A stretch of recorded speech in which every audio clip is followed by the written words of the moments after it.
Hola, buenas tardes.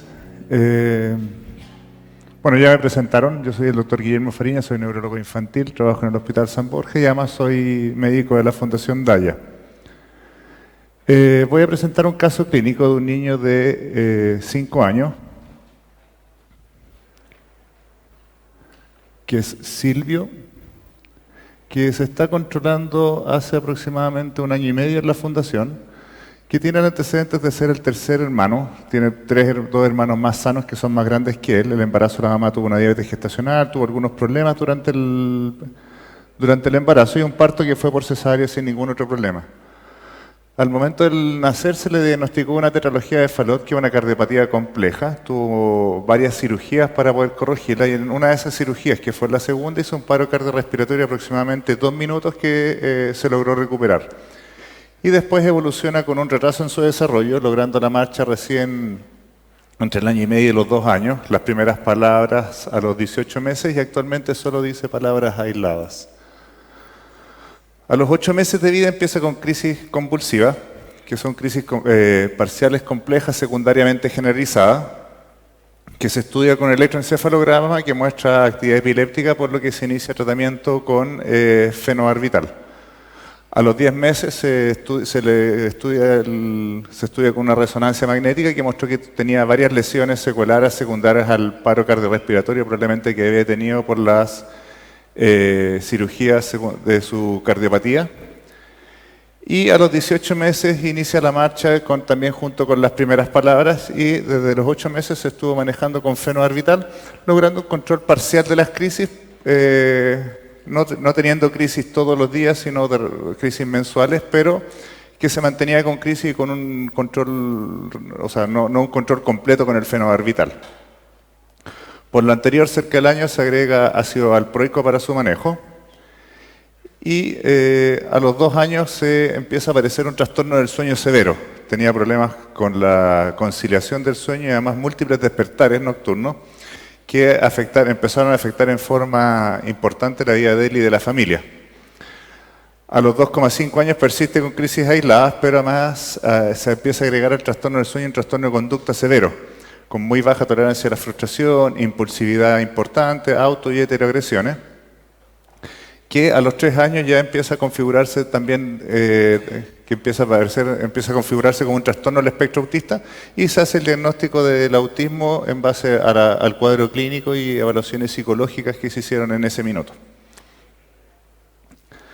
En ese periodo siguió con tratamiento con ácido valproico y después, debido a que persistía con crisis, se cambió el ácido valproico, se había suspendido ya previamente el fenobarbital y se mantiene solo con carbamazepina en dosis adecuada. Debido al trastorno conductual empezó con risperidona, que se empezó a subir en forma progresiva y al llegar a dosis medias empezó con algún efecto rebote y no un control completo, además efectos secundarios propios de la risperidona, por lo que se mantuvo en dosis no muy alta.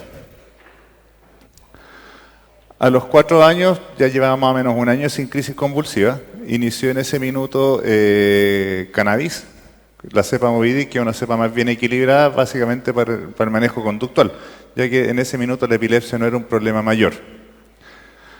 A los 4 años, 2 meses, después de 2 meses de uso de cannabis, la madre nota disminución importante del tema conductual, con mejora, sobre todo en las auto y heteroagresiones, y además que fue lo que más le llamó la atención y lo que según la madre también refiere que fue lo que más le mejoró la conducta fue que empezó a mejorar la calidad del sueño.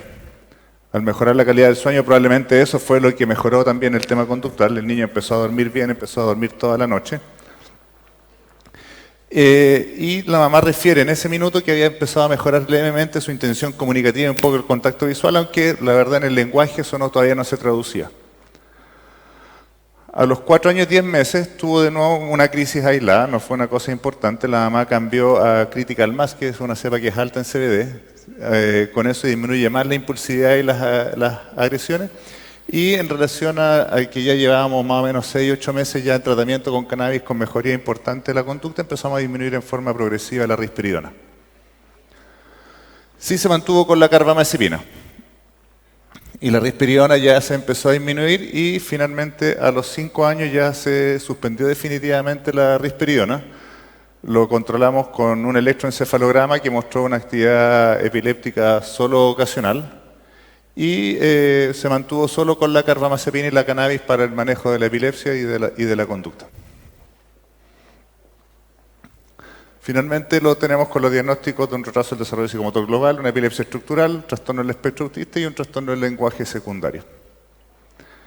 Finalmente, y como comentario, finalmente un niño que tiene un retraso importante de su desarrollo secundario a una malformación cardíaca compleja, con un paro cardiorrespiratorio entre medio, con signos y síntomas que configuran un autismo en él, un autismo entre moderado y severo, con un trastorno del sueño severa, con una respuesta parcial a los anticonvulsivantes y una muy mala respuesta al manejo conductual con los antipsicóticos que se había usado, que si bien no fueron muchos los antipsicóticos, fue solo la risperidona, pero nunca tuvo. Y que tuvo una buena respuesta inicial, aunque más o menos parcial, con cannabis en proporciones equilibradas, y que con la cannabis alta en CBD y de predominio índica, artesanal, tuvo una mejoría importante en la conducta, lo que facilitó el manejo de la epilepsia también y del sueño. En este caso la cannabis fue una buena herramienta para el control de la mejora del sueño, que finalmente yo creo que eso finalmente fue lo que terminó manejando la conducta y también la epilepsia, al dormir mejor en niños. Y como ya está bien demostrado o por lo menos ya bien apreciado, la cannabis ha sido un buen coadyuvante para el manejo de la conducta y que finalmente mejoró la calidad del niño y su rehabilitación también en términos de lo que es la calidad de la familia, de la vida de la familia. Ahora, en base a esto también uno puede decir que si bien todavía la cannabis no está demostrada como un fármaco único o como primera elección, finalmente sigue siendo un buen coayudante, sobre todo en el manejo de la epilepsia, la conducta o en el manejo del sueño. Y aquí yo creo que es donde está la principal utilidad de la cannabis, sobre todo cuando los fármacos tradicionales empiezan a no dar la respuesta real o no dan la respuesta que uno espera o empiezan a aparecer los efectos secundarios. Por el momento es eso, uno espera que en el futuro la cannabis ya sea una herramienta ya como de elección, de primera elección o de uso inicial. Todavía no está bien demostrado eso, pero para allá va la cosa y probablemente en un futuro sí va a ser así. Mi nombre es María Soledad Parreño, tengo 39 años, soy mamá de Silvio, tiene 5 años. Le detectaron una epilepsia y un autismo. En la medicina tradicional le recetaron carbamazepina y risperidona. Y nunca estuve de acuerdo con la risperidona porque considero que es una droga. Busqué terapias naturales, llegué así a Fundación Daya. Comenzamos el tratamiento hace poco más de un año y los cambios se vieron desde el primer día. Desde el día 1, yo creo que por primera vez en su vida durmió de manera profunda, cosa que no habíamos descansado, yo creo, en toda su vida.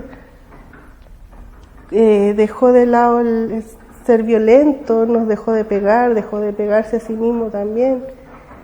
Empezó a estar más conectado, empezó a decir palabras porque no hablaba nada. Y ahora ya dice 2 o 3 palabras, frases con 2 o 3 palabras. Tiene contacto visual, que también no lo tenía. Se puede conversar con él, ahora puedo salir con él. Antes pasábamos encerrados porque era pura rabia, pataleta, y ahora es un niño tranquilo, feliz, va a la escuela normal. Y estoy muy agradecida de haber encontrado la cannabis medicinal.